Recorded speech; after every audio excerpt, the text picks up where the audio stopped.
Welcome back to Unfiltered with Sam and Petey.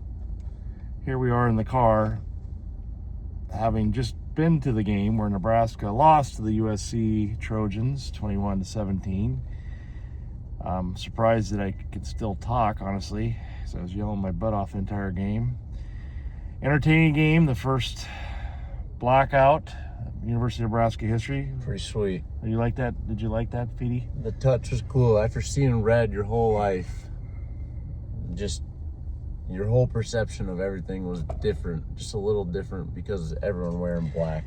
It was the big funeral, and I joked going in that we just don't know. We didn't know which freaking funeral we were going to, and unfortunately, it was for the Huskers funeral. But the University of Nebraska did their job and made a big presentation, and it was great. The fans definitely, I could not believe the participation rate of how many fans actually blacked out. I would say, what? 95% of them. It's unbelievable. Yeah.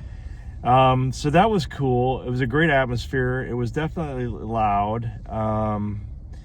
And the Huskers were playing on national television, prime time. Everybody in the country usually good at. Right. And I would say that we did not embarrass ourselves. I thought that our team came out and played really hard, but some reoccurring themes, good and bad, in that game. We've said all along, feed Emmett Johnson, and to the Huskers' credit, they fed Emmett Johnson, and Dylan got hurt, and they needed to continue to feed Emmett Johnson. So that was a good theme that was reoccurred, but the bad themes that were reoccurred were, dude, we don't have I don't think we know what a sack is. Do you know what a sack is anymore? I think the first couple weeks we had a couple of those, and then since then I don't know if we've gotten within 5 yards of a quarterback. Until the University of Nebraska figures out what we're doing on D-line, it's awfully tough. And those kids were coming hard, but in a couple of times, I mean, we forced a couple intentional groundings, which were like the only 2 calls in the entire game that were correct. It's not like they weren't playing hard or playing well. They just, the holes up the middle were ridiculous, and like, you know, USC, credit to them. They did a great job of like creating those holes, but man, we just struggle up front on defense, and that's been kind of a common theme. So brutal, and I thought. We're basically operating without our left offensive tackle, Pritchett, and without our starting quarterback, Dylan Raiola. I don't know. Petey thinks he's got a injured ankle. It was like a drop tackle. It looked like a hip drop where they just really got his ankle good. So I saw him throwing and warming up a couple times on the sideline, and he just couldn't. He couldn't do it. Yeah, we're near the sideline there, and yeah, he was just limping around. So TJ Lateef goes in, which, you know, beginning of the season, everybody was telling me how that TJ Lateef should be playing, and he's a talented kid, but it's obvious to me that TJ Lateef reps matter, and TJ Lateef does. I don't think he's practiced 2-minute offense, and we didn't look prepared. I don't know. The last drive, and we did, folks. We took it all the way down to. The game really was in doubt until about 1:39 left. I mean, I thought that last drive before the 2-minute warning, it was just a little slow, but I feel like that's just rust on having a backup quarterback in. Yeah. Like plays might be coming in, or plays might not be coming in as fast. Communication, and then snap counts, and he grabs the freaking snap and drops it because it was kind of a mess. There was a kind of a mess with the timeouts. I don't know what happened with all that situation with Rule. He had to call a couple weird timeouts in the second half, and so we were down to no timeouts. Had to call some timeouts to count all his money. Oh, my God. Yeah, there you go. Which, by the way, Petey and I both agree that was the smart. Well, actually, have we talked about that? Not the much. Extension? I feel like it was the right play. It was absolutely smart as hell. I mean, it was a good business move. I'm glad we have Rule. I've been critical, obviously, of him, but not to the extent I want the guy fired. I don't want him to go to Penn State next year either. I think he's building something here, and we're close. We are close. We're close to winning that game as we were to get a sack a couple of times. Just very close. But close ain't good enough. And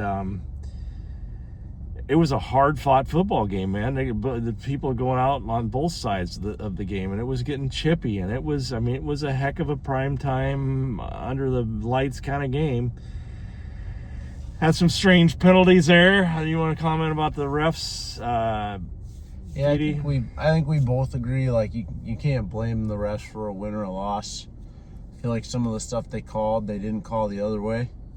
On a couple of occasions, and then once again, though, it's hard watching from the stands, trying to be that call against Deshaun Singleton was right underneath us. We saw it. We saw the whole play live, not very far from us. I don't know. I didn't really agree with that one. Apparently, the announcers, someone texted me that Dr. Puente texted me that the announcers thought it was a good call, that he had impeded the receiver's progress, and I could see that as well. So. I suppose, but it was frustrating, obviously. Yeah. So you can't let a game come down to a call or two. No, it's exactly right. I mean, I was telling Petey on the way back here, and I guess we did. Sorry, folks, we did discuss a couple things, but I've never seen a poor team. If you're a poor team, I've never seen a poor team like benefit from calls going their way to win the game. So it works in all ways, and that is that you got to be better. You have to be good enough to overcome bad things that happen in a game. It's that simple. Yeah, it's hard to do without a starting quarterback, without a starting left tackle. Yeah, and boy, I think the most frustrating part of that game for me was coming out of the second half. The defense on the first two they did what they needed to do.